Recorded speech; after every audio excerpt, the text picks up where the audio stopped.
My sheep hear my voice, says the Lord. I know them, and they follow me.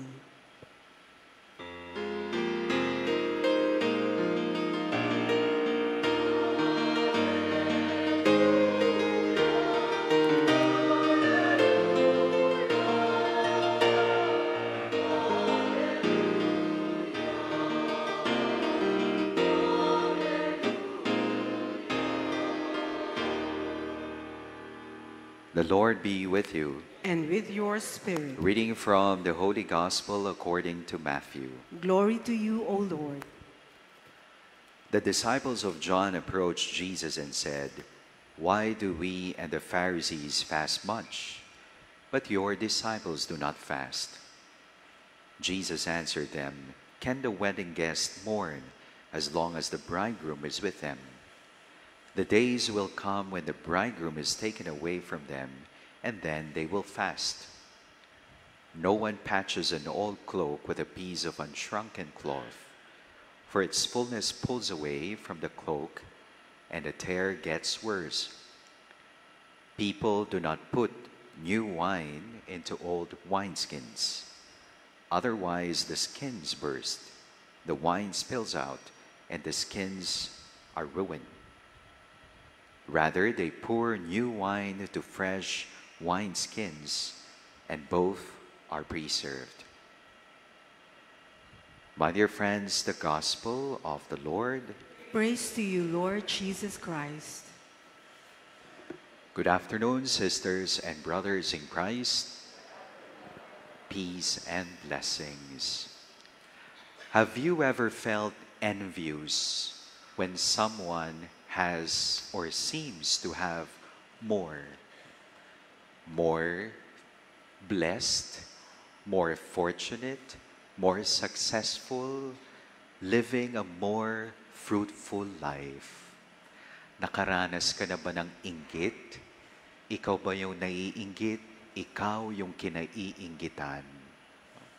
Well, in a society shaped by unhealthy comparison and competition, most especially in social media, it's easy to feel left behind.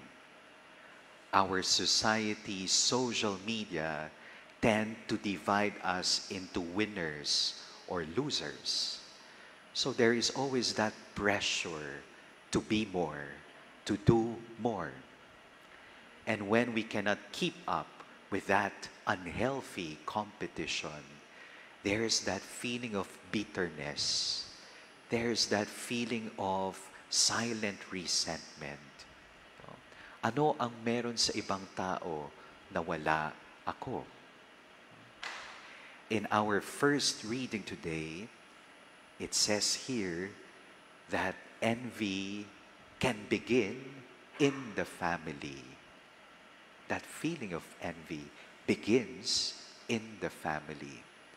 We have the story of Isaac, who had two sons, Esau and Jacob. Esau is more favored by the father, Isaac, and Jacob more favored by the mother, Rebekah. And when Isaac was already old and blind, Rebekah secured the blessing originally for the first son, rather than the second son. So with that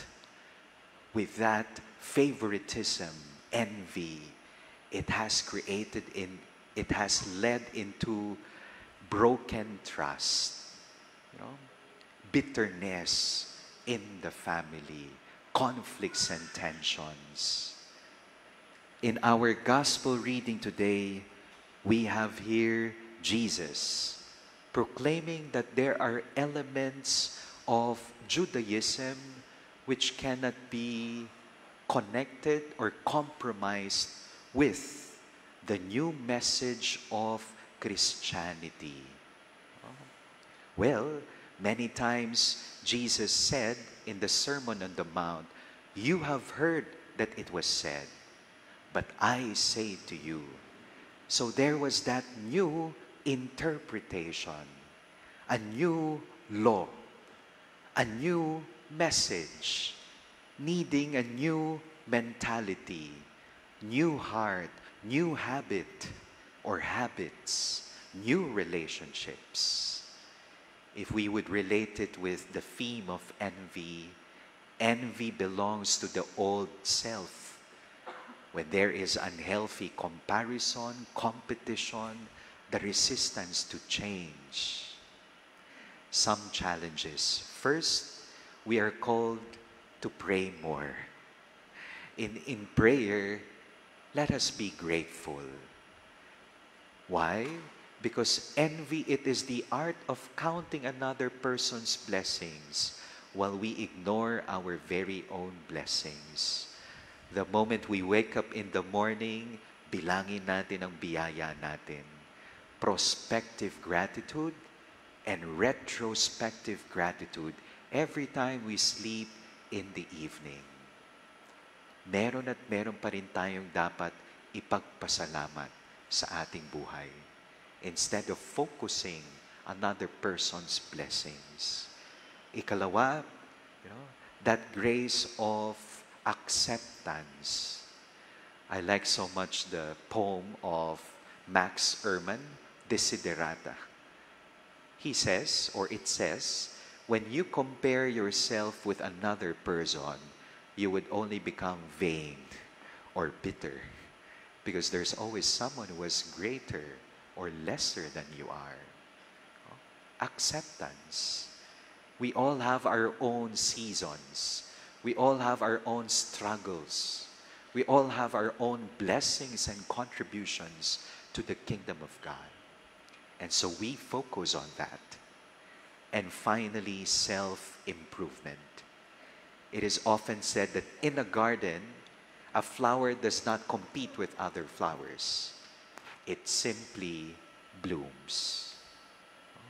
So the best competition is with oneself. Are we a better person today than yesterday? Amen.